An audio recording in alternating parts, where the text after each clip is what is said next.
This is Barry Zalma speaking for my blog, Zalma on Insurance.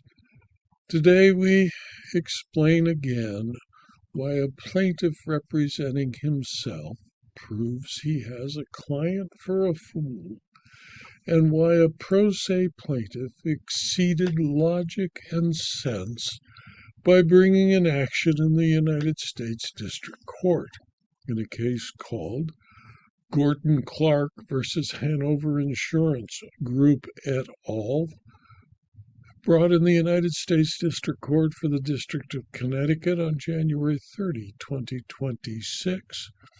The USDC dealt with a series of claims brought by a person representing himself resulting from an auto accident.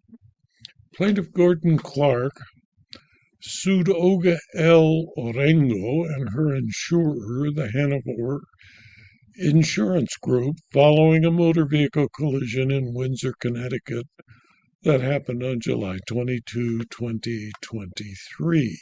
Clark alleged that despite Orengo being at fault, Hanover and Orengo refused to accept liability and instead filed an insurance claim asserting Clark was responsible for the accident.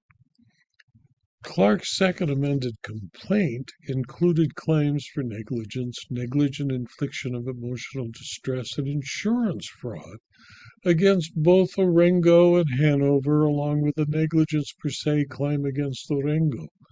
Hanover moved to dismiss all claims against it for failure to state a claim, and Orengo moved to dismiss the negligent infliction of emotional distress and insurance fraud claims. The court granted both motions to dismiss, finding that Clark's allegations did not sufficiently state claims for negligent infliction of emotional distress or insurance fraud against either defendant, or for any claims against Hanover.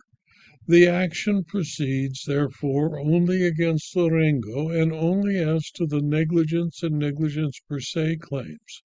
The court also directed Orengo to provide information about her domicile to determine if diversity jurisdiction exists.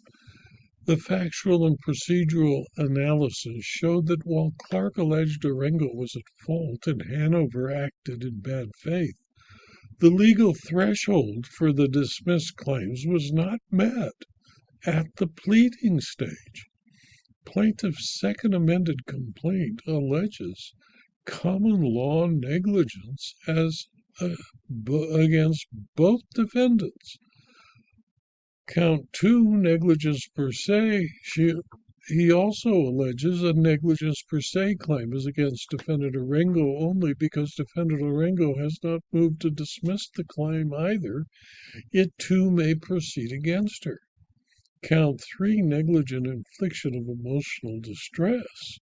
The court dismissed plaintiff's claims for negligent infliction of emotional distress against both defendants because plaintiff has suffered serious physical, mental, and emotional distress, pain, and suffering of the type that a reasonable person would expect to occur. But to state such a claim, a plaintiff must plausibly allege, 1, the defendant's conduct created an unreasonable risk of causing the plaintiff emotional distress, 2, the plaintiff's distress was foreseeable, 3, the emotional distress was severe enough that it might result in illness or bodily harm, and 4, the defendant's conduct was the cause of the plaintiff's distress. First, plaintiff's collision theory of negligently inflicted emotional distress, or NIED, against defendant Orengo is duplicative of his negligence claim against her and must be dismissed on that ground. Plaintiff's insurance claim theory fares no better.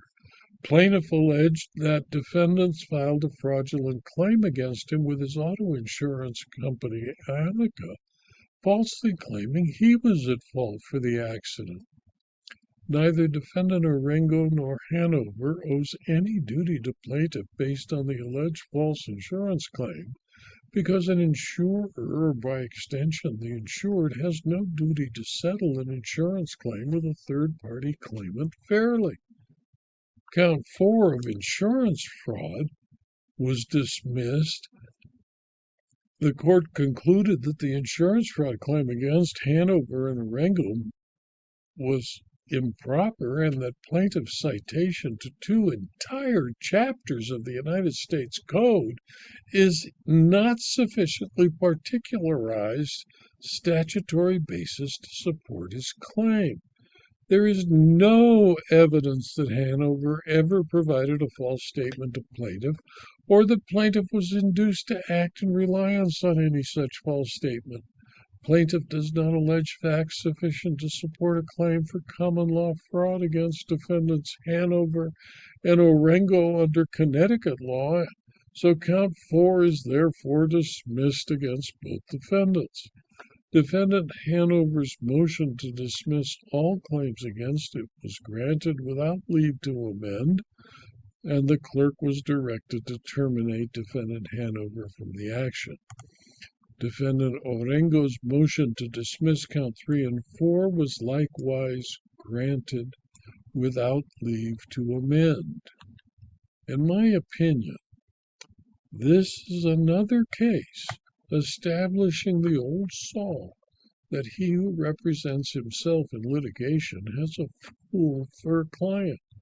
This pro se plaintiff took a simple auto accident claim into a mix of negligence, fraud, and breach of contract, none of which, except the negligence claim, was a waste of the time of the litigants in the court.